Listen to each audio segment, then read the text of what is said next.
కార్మికులకి వివిధ విభాగాల్లో పనిచేసిన కార్మికులకి 4 నెలలు వేతన బకాయిలు ఉన్నాయి, తక్షణమే చెల్లించాలనే డిమాండ్ మీద ఈరోజు ఇక్కడ నిరసన కార్యక్రమం చేపట్టడం జరిగింది. ఆ డిమాండ్ పరిష్కారం చేస్తాం.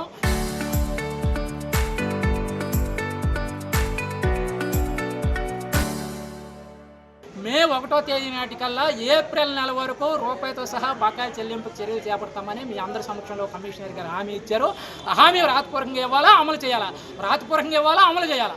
అమలు చేయని ఆడల ఆందోళన కార్యక్రమాలు తీవ్రతం చేస్తామని ఈ సందర్భంగా తెలియజేస్తాం. అలాగే ఈరోజు శానిటేషన్ సంబంధించి పనిముట్లు ఇందాక మీరు అడిగారు, జనరల్ ఫండ్ వాడిస్తుండని ఆరోపణలు వస్తున్నాయి కదా అండి. అది వాస్తవానికి జనరల్ ఫండ్ వాడారా లేదని రికార్డులు చెప్తాయి. ఇవాళ రికార్డులు పరిశీలిస్తే జనరల్ ఫండ్ నిధులు పాలకవర్గం ఉండేటప్పుడు ఏ పద్ధతికి ఎంత వాడారో నోటి మాట కాదు, కమిషనర్ గారు వచ్చిన తర్వాత జరిగిందా జరగలేదా రికార్డు చెప్తుంది. కమిషనర్ రాకముందు కూడా ఇవాళ జనరల్ ఫండ్ నిధులు బయటికి తరలించడం ద్వారా ఇవాళ ఈ సంక్షోభానికి కారణం అని చెప్పేసి కౌన్సిలర్లే కొంతమంది మా దృష్టికి తీసుకొచ్చారు. ఇవాళ సమ్మె సందర్భంగా కౌన్సిలర్లు కొంతమంది, సార్ మాకు తెలియక మేము ఆపుదల చేయలేకపోయినాం, మేము కౌన్సిలర్లు ఈ జనరల్ ఫండ్ వాడడం వాస్తవమేనే, మేము దాని మీద మాకు అవగాహన లేక, లేదు మా బలం లేక, మాకు శక్తి లేక మేము దాన్ని అడ్డుకట్ట వేయలేకపోయాం, కానీ జనరల్ ఫండ్ వాడడం నిజమే అని చెప్పేసి పాలకవర్గం మాజీ కౌన్సిలర్లే మా దృష్టికి తీసుకొచ్చిన పరిస్థితి కూడా ఉంది.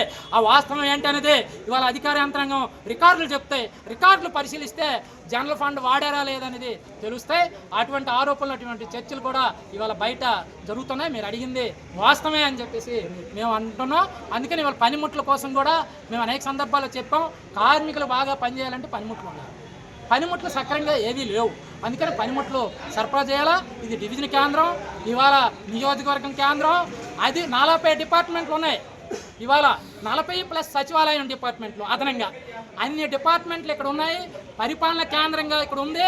మరి శానిటేషను సంపూర్ణంగా ఉండాలంటే పనిముట్లు ఉండాలా, సిబ్బంది ఉండాలా, దీని మీద తక్షణమే చర్యలు చేపట్టాలా.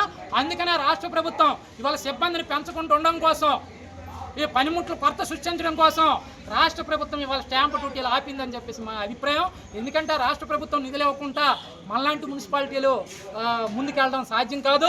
అందుకని రాష్ట్ర ప్రభుత్వమే కార్మికుల జీతాలు చెల్లించే విధంగా ఇవాళ నిధులు ప్రత్యేకంగా ఇవాళ ఇచ్చే పద్ధతుల్లో ఉండాలని చెప్పేసి ఇవాళ డిమాండ్ చేస్తాం.